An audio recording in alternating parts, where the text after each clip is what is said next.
Hey everyone, Simon here.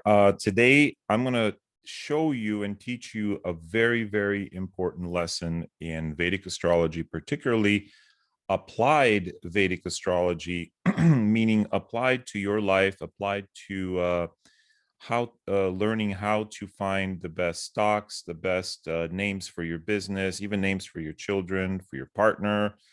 There's so many applications of the techniques I'm going to show you today. So let's go ahead and dive right in. This is a lesson on how to find your lucky sounds, and it's intended to be fairly comprehensive. And if you watch to the end, at the end, I'll reveal a couple of my pro tips, which are secret. Basically, I challenge you to find anyone who knows what I'm about to share with you. So sit back, relax. We're going to take our time in this video. And I'm going to teach you the techniques to find your lucky sound in your horoscope using the Vedic horoscope. Now, this technique is proprietary to the Vedic horoscope. Doesn't mean you can't use it with your Western, but you can't. So we've got the Vedic horoscope here. There are other lessons that use the tropical chart, not this one. All right, let's get started. So what we have here is a representation of all of the sounds of the zodiac as represented by 3-degree 20-minute arc called a Navamsha. And so the zodiac has sounds as described by the Sanskrit alphabet. Now you're going to say, well, there's no Z in there, there's no F in there. Well, they're in there. You just have to learn how to find them. Z would be, you could use J. For F, you can use P or P. So here they are. You can now you can find this this table or one very similar to it in my book Gambler's Dharma, where I teach you how to use this to sometimes help you predict the outcome of a sports event. Like if the name of the team is on the 10th house cusp, then it's like the marquee, right? Their name is in glory. We're going to use it in a more comprehensive way, but that table is in my book. And if you want to support what I do, go ahead and grab this book. I get $1, or maybe 85 cents for every book that's sold. So it's not going to make me rich, but it'll make the publisher happy. So pick up a copy, and there's a lot of cool information here on topics other than what you would think is just gambling. A lot of astrology insights. All right, like the outer planets, how to use them, the invisible planets, even Ceres and Chiron. I talk about those at length in the book.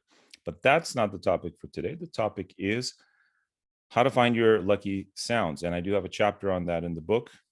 But I'm going to show you this. Let me increase it and get my mug out of the way here. And you can maybe take a screenshot of this and you can use this. Now, how do we use this? Well, we have to apply this to the horoscope. And so here are the rules. The first rule of using lucky sounds is look for your Yogi Point. Okay, your Yogi Point is a special point. It's calculated by adding the longitude of the sun to the moon and then adding the beginning of Pushya Nakshatra, which is 3 degrees, 20 minutes of Cancer, to that calculation. So the longitude of your sun plus the longitude of your moon plus 3 degrees, 20 minutes Cancer, or 30, 60, 90, 93, 20, 93 degrees, 20 minutes. That's your Yogi Point. And so it can also be called your Pushya Point, which of course begs the question, why can't we do a Rohini point, right? A growth point. Why can't we do a Chitra point? Which of course you can, right? We can create these. Like there's a Bhrigu Bindu, which is a midpoint between Moon and Rahu. What about other midpoints? What about between Moon and Jupiter? So there are many, many points in the zodiac, and in fact, that are very much worth exploring. And I put it to you guys who are out there. I challenge you guys out there to do this, to start doing this research. How? Well, take the midpoint of Moon and Jupiter. See what sound is there. See if that sound's been lucky for you or not. Test it on stocks, test it on other things. When a planet transits that point, you get a jump of good luck or bad luck. This is how you do it. Jyotisha is like you're a scientist working in your own lab, and yes, you have to come out and compare your results with the rest of the world. But a good portion of what we do as Jyotishis is sit in our little bunker and try things out. And I sacrifice my own wallet, my own funds to test these things. And because I enjoy it, not because I'm a martyr, because it's fun for me. I like doing that kind of research.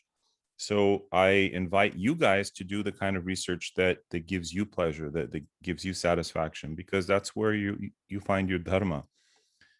Follow your bliss is what Joseph Campbell said, and he couldn't have said it better, because there is a sattvic, a pure kind of sense of joy that comes when you follow your dharma, your passion, your right livelihood, and so forth. So, and if that happens to be tied in with seemingly kind of, less than sattvic things, well, so be it.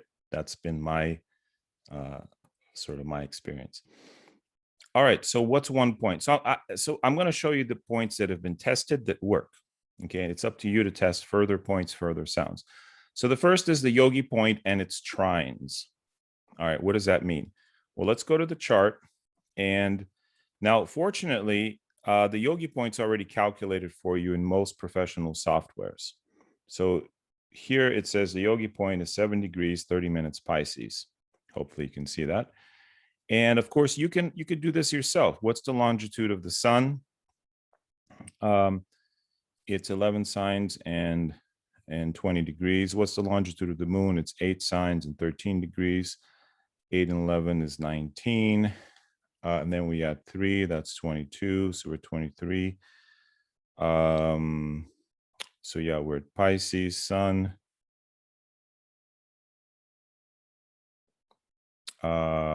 Is that correct, actually? Let's see. Okay, I'm going to trust that it's correct because I'm trying to do it all in my head and impress everyone. But let's not have me do it in my head. 11, 8's 19. 3 is 22. That's right. Yes, that is right. And we add 20. That's 34 degrees plus 3. Exactly, 7 degrees Pisces. Wouldn't you know it? Mikhail got it right. Thank you, Mikhail G. So the maker of Parashara's Light. I definitely value his product and his updates. So that's how you calculate the Yogi Point, but it's right there for you. But what are its trines? So the trines are, if let's see, this Yogi Point is 7 degrees Pisces. Okay, that's in Uttara Bhadrapada. Uttara Bhadra Pada, or Pada because it's feminine, from where the month Bhadrapada comes. Right, it's when the moon is full in Bhadrapada. So that nakshatra is presided over by Saturn. Therefore, the nakshatras of Saturn become yogic for this chart. So, so the sounds in Uttara Bhadrapada, and then the sounds in the other Saturn nakshatras, Pushya and Anuradha, will become positive sounds for you. The trinal nakshatras to a lesser extent, more so the sounds in Uttara Bhadrapada. So Go Sasisu is Shatabishak, Seso Dadi is Purva Bhadra, Dukha Jatha. Right? That's right. Hold on a second. Let's go to our thing here. Uttara Go Sasisu Seso Dadi. Sesodadi. Dukha Jatha is It's a tough nakshatra. Because you have the sounds dukha, which is suffering. Dukha jatha or ta. Then dedo chachi for Revati. So Uttara Bhadrapada has some cool but difficult sounds. The sound dukha, which means suffering in Sanskrit. It's another name for the 8th house. And then the sound ja or za and ta. These are difficult sounds to make even. So anyway, but these sounds are lucky for you. If your yogi point is there, you may be a doctor who benefits from the suffering. You may be a lawyer or so forth. But do, the sound do. And there are stocks with that name. There are, you know, you can be the dude, like that movie, right? I'm the dude. And that's lucky for you, the do sound. But then secondarily, the trinal nakshatras of Saturn, which are Anuradha and Pushya. Okay. So Hu He Hoda. Hu He Hoda is for Pushya. Hu He Hoda, right here. Okay. And then for Anuradha, it's Nani Nune. Nani Nune. Stop me if I'm going too fast, okay? Except you have to rewind and stop the tape, because I can hear some of you go, wait. What about just stop, rewind, and listen to it again? Okay. So that's point one, is the yogi point and its trines tend to be lucky sounds for you. Second is the part of fortune. And third is the part of spirit. Now there's a question. Okay, how are these calculated, first of all? And second of all, do I use the night formula or the day formula? Okay, I'm going to walk you through how to calculate them properly and what I use. Now, the part of fortune and the part of spirit are so-called Arabic parts, and they're based on the tithi, the phase of the moon. And now one line of thinking says, well, only use one formula because the phase of the moon doesn't change depending on day or night. It's the same phase of the moon, whether it's day or night. Why would you use a different formula? And that line of thinking actually works because it's John Frawley with Sports Astrology and other astrologers who use the Arabic parts and only use the day formula have a very good point.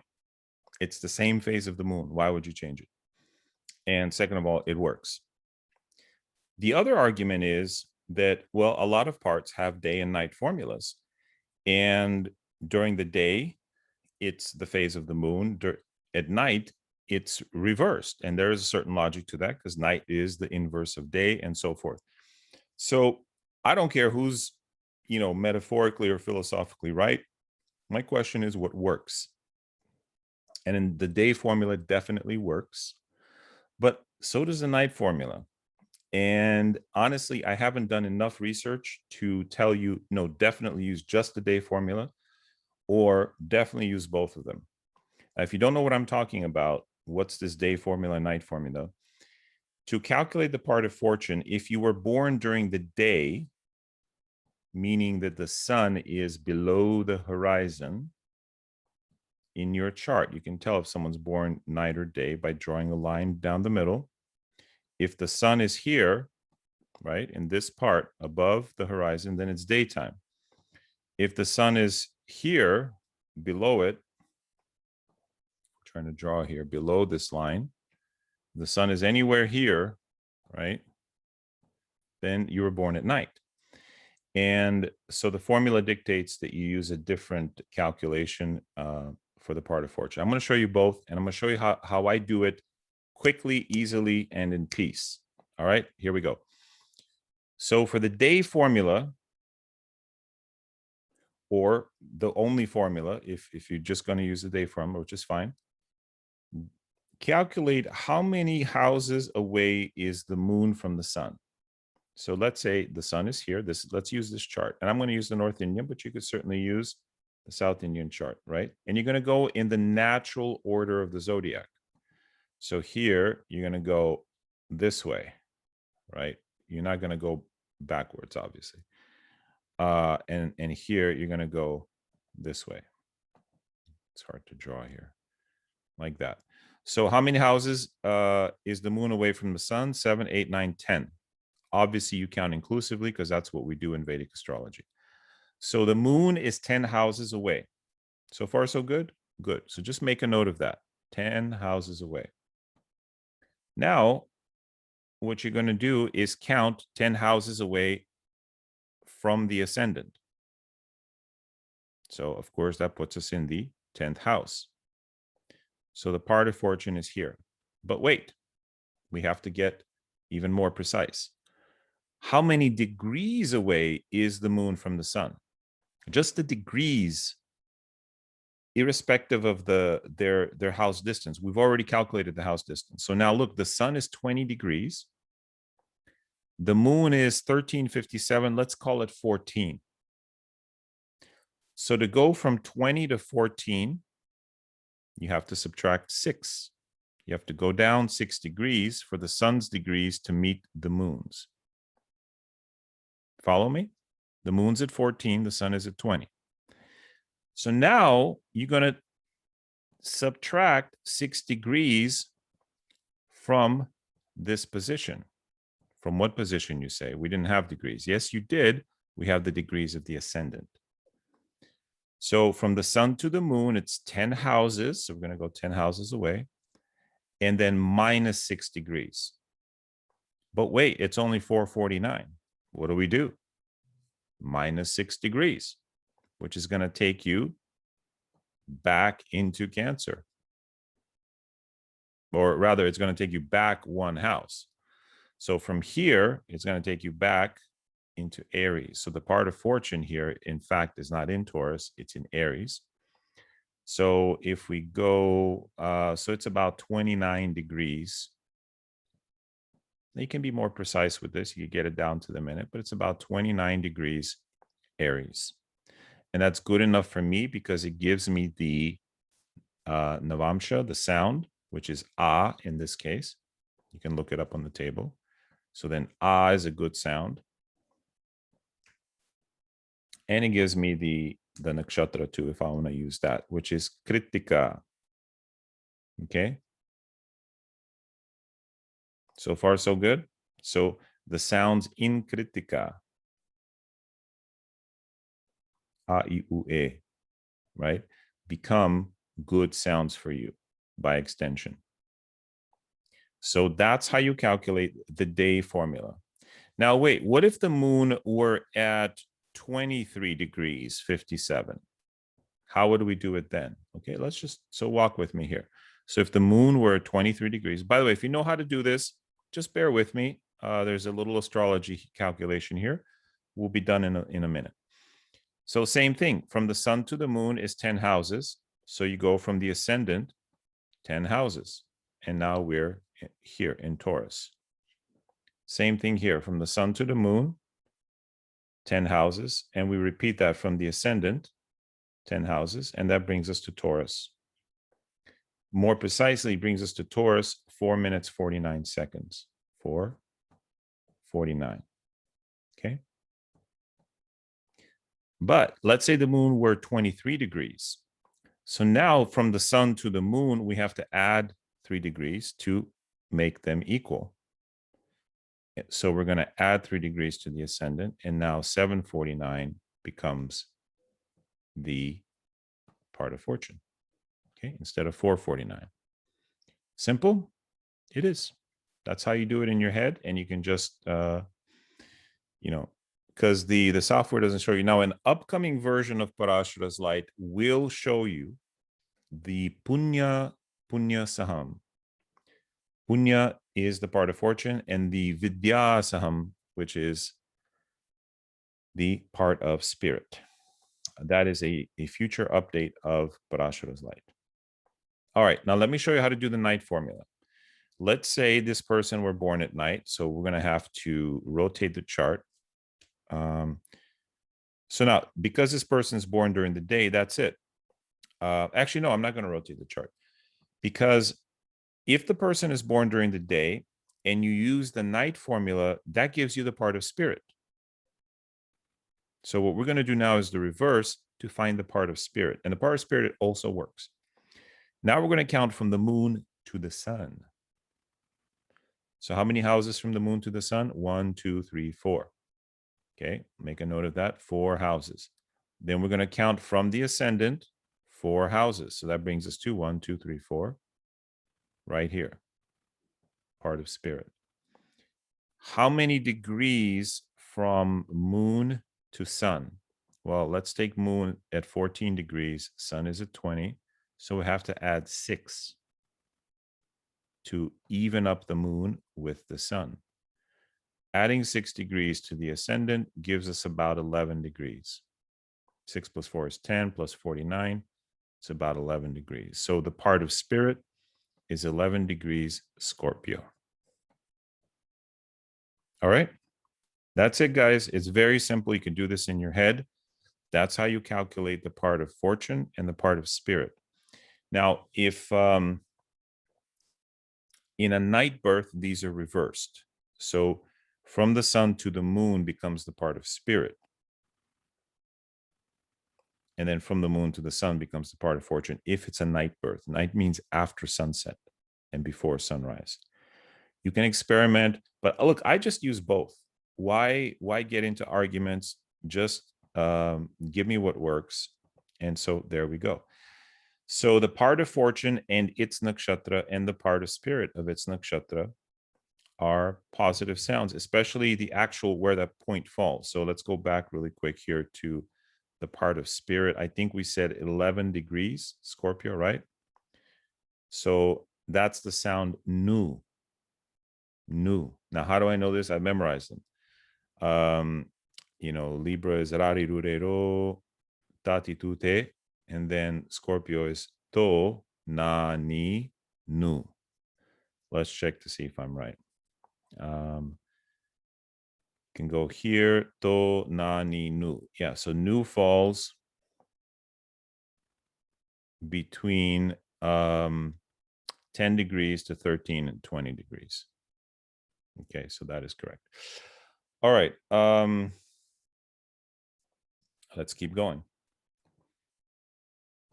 So what is this whole business here now about about what if, especially if it's a good Tara Balam? Well, this is a technique, a Muhurta technique that says if a certain point is in the 3rd, the 5th, or the 7th nakshatra from the moon, then it's negative. If it's in anything else, it's positive, except for the 1st where it's neutral. I'm not going to explain Tara Balam here. Most of you will probably know this. I do talk about it in my book, Gambler's Dharma, so there's another reason to get it. The idea is on days when the moon is in a good Tara Bala, you can, you're slightly more favored. You got a 5 to 10% chance boost in luck versus when the moon is in the 3rd, 5th, or 7th being the worst Tara from your natal birth star. Okay, and I delineate that technique in my book in detail. All right, so far so good. All right, here we go. Slide number 2. Dun, dun, dun. Should we do a little intermission here? I feel like we should. Let's keep going. Oh, we'll do this all in one video. I was going to say, let's cut the video and go to part 2. We're going to be brave. Stick this out with me.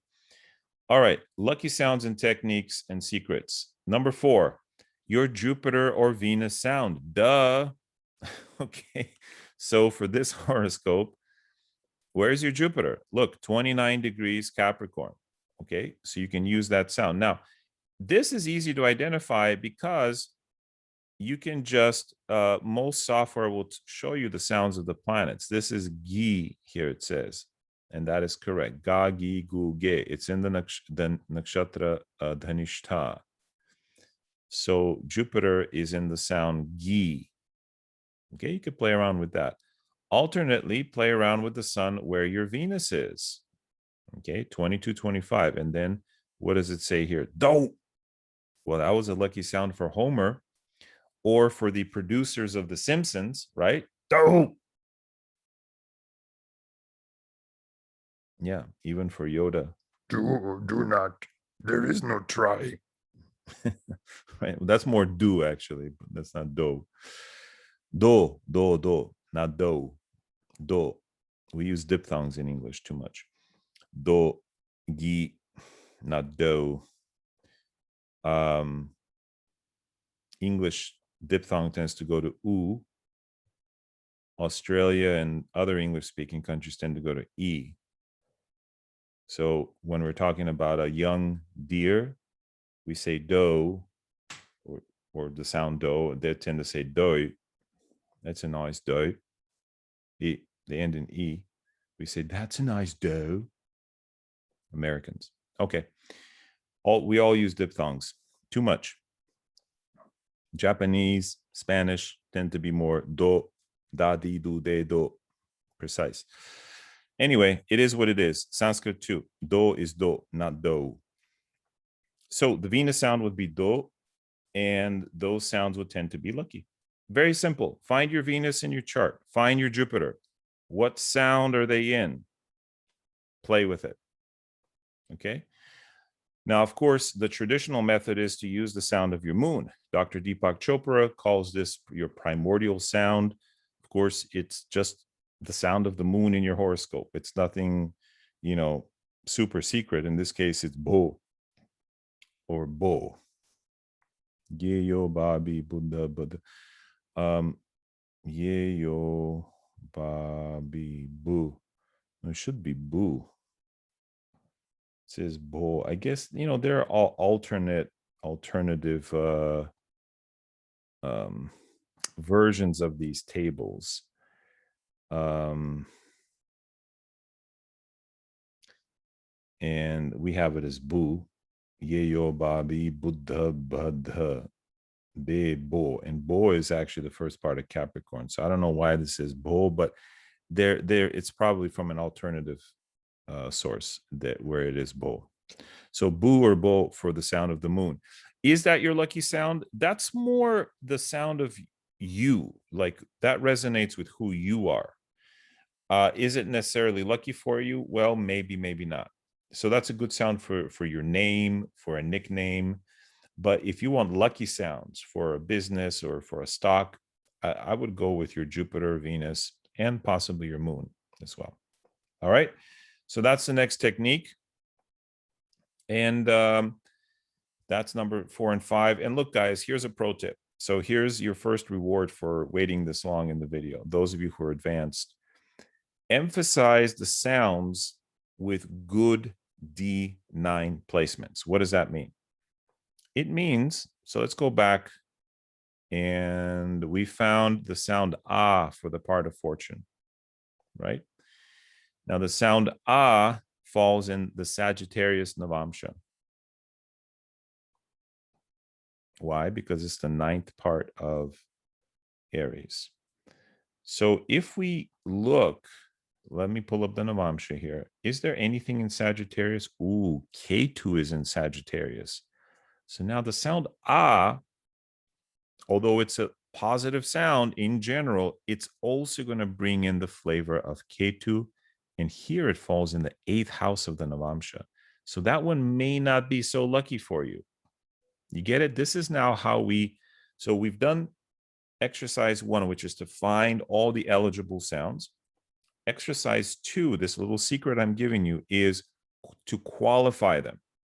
I already told you qualify them using Tarabala, but that's okay. That's one level of qualification. Now you can qualify them using the Navamsha. So the sound ah here, it may not be as lucky. So now we may be able to go somewhere else. What about Jupiter's sound? We said Jupiter's sound was gi, but more importantly, that falls in Virgo. That sound gi falls in Virgo. So what's Virgo doing? Well, Virgo is here and Jupiter is there. Well, obviously, because that's Jupiter's Navamsha. But is there anything else happening? No, not much. Okay, that's all right. Let's take our Venus sound. Well, Venus sound is going to be where Venus is in Capricorn. And it tends to, and it's also aspected by Jupiter in the Navamsha, which is positive. So Venus's sound may produce good results for us. And then finally, we had the part of, well, let's do the Yogi Point at 7 degrees 30 minutes, Pisces. That's 4, 5, 6. Well, there you go. Now this Yogi Point, get this, at 7.5 degrees Pisces, falls in which Navamsha? Do the calculation. You should be able to do this in your head, by the way. If you're Jyotishi, you must know how to do this. So what are the Navamshas in Pisces? All the Navamshas in water signs start with Cancer. 4, 5, 6, 7, 8, 9, 10, 11, 12. So Cancer, Leo, Virgo. Boom. So the Yogi Point, guys, and its sound falls in Virgo. What else is in Virgo? Jupiter. Dun, dun, dun. By the way, I didn't plan this. This is the chart of the moment. I'm making this video April 3rd, 2021 at 3:13 in the afternoon. Okay. So this is the prashna of the moment, and it's here to teach us. The prashna, the ruling planets of any given moment are there to help you, to guide you, to get the message across. Okay. So if this were a client, I would say, listen, focus on your Yogi Point sound, because in addition to being the Yogi Point, it also has Jupiter's secret support. All right. So if you don't know how I got that, rewind. First of all, learn your Navamshas, learn how to calculate them. And this is a pro tip because it's a pro tip. You have to be able to do this, right? It's not a beginner tip. But if you know how to do this, this gives you an added level of qualification for lucky sounds. All right, so let's keep going. Now, what about unlucky sounds? Well, the Avayogi Point and its trines. So now, Avayogi Point is very easy. You take the Yogi Point, in this case, 7.5 degrees, and you add 186 degrees, 40 minutes to it. Okay, that sound complicated? Okay, let's take the Yogi Point at 7 degrees Pisces. That's right about here somewhere, right? Just go to the opposite house, the opposite sign rather, and then add 6 degrees, 40 minutes. So that's going to give us about 14 degrees. Again, I'm eyeballing it. About 14 degrees Virgo is the Avayogi Point. Why is this important? Because that nakshatra becomes the Avayoga nakshatra, the difficult nakshatra for prosperity and getting what you want. In this case, it is Hasta. So the Avayogi is the moon. That's how the Avayogi is calculated. And there it is. The moon is the Avayogi. Get it? Avayogi is calculated by finding the nakshatra at 186 degrees, 40 minutes from the Yogi Point. What we're doing, because that's already done, is finding the Avayogi sound. Okay, so 14 degrees, to, pa, pi, pu, sh. The sound sh. Shame on you. Sh. So that's an Avayoga sound. But all of the sounds in that nakshatra in Hasta would be negative. So pu, sh, na, ta. Those are the sounds of Hasta. Pu, sh, na, ta will be unfortunate for you. And then all the trinal sounds of the moon. So the sounds in Shravana, and then the sounds in Rohini. Okay. So that's a general rule, but particularly the sound of the Avayoga nakshatra, be careful, stay away from them. But wait, Simon, what if they're in a good Navamsha? What if they're conjunct Venus or something? Well, they're going to be qualified slightly. Okay, this is where you have to use your good judgment. All right, next. 8th house sounds. 8th house Well, for this chart, the 8th house is Pisces. So in general, sounds in the 8th house would be no bueno. So D, starting with D, all the way to Chu. And well, I show you. Here's Pisces, starting from D. Let me make this bigger. Oops. No, we don't want to do that. Hold on a sec. Let me get out of here. Present is what I meant. What I meant is to present. So in Pisces, the sounds start from D and go all the way to Chi. Sorry, not to Chu, to Chi. Right. So just before Chu. D, do, k, j, t, de, do, cha, chi. Man, that Uttara Bhadra sound. Du, k. So, okay. So let's go back to the chart. So that's the 8th house for this person. So definitely want to stay away from those sounds. And even though Venus is there now, because Venus is there, Jupiter's in the sixth house. The problematic signs are the 8th and the 12th, but the 8th being the worst, especially if that falls into a bad Tara Bala, meaning that sound is in a nakshatra that is the 3rd, the 5th, or the 7th from your natal moon. If both of those are met, it's a bad Tara Bala, and it's in the 8th house of your chart, no bueno. So in this case, look, Purvashada. So let's do it. This example, the moon is in a nakshatra of Venus. So the taras go in the order. So Venus is 1, Sun is 2, Moon. So Moon is a bad star. Mars, then Rahu would be the 5th. And then Saturn would be the 7th. So now obviously in Pisces, we'll have a Saturn nakshatra, this Revati, Uttara Bhadra. See again, wow, see Uttara Bhadra then becomes difficult and good because some point fell in it. So this one you got to watch. This now we're doubly qualifying it. And so we have the nakshatra of Saturn in the 8th house, which is the Vadatara, the killer star. Okay, this doesn't make sense to you. Don't worry, just kind of let it wash over you. We're going to keep going. All right. Now I'm going to give you another secret. You've made it this far. Let's keep going. So these are the unlucky sounds. Here's your bonus. Ready?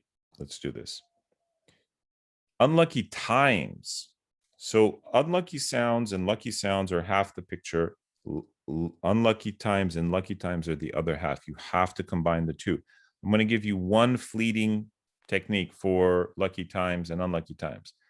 When the Avayogi of the chart transits your ascendant, bad time. When the yogi of the chart transits your ascendant, good times. And, as Led Zeppelin said, good times, bad times, had my share. We've all had our share. Why? Because these planets will always be transiting. Secondarily, they may transit your moon or the ruler of your dasha. All right. So what do you do? What do you do during an unlucky time? What if it's Saturn? So 2.5 years, Saturn transits your ascendant and he's your Avayogi.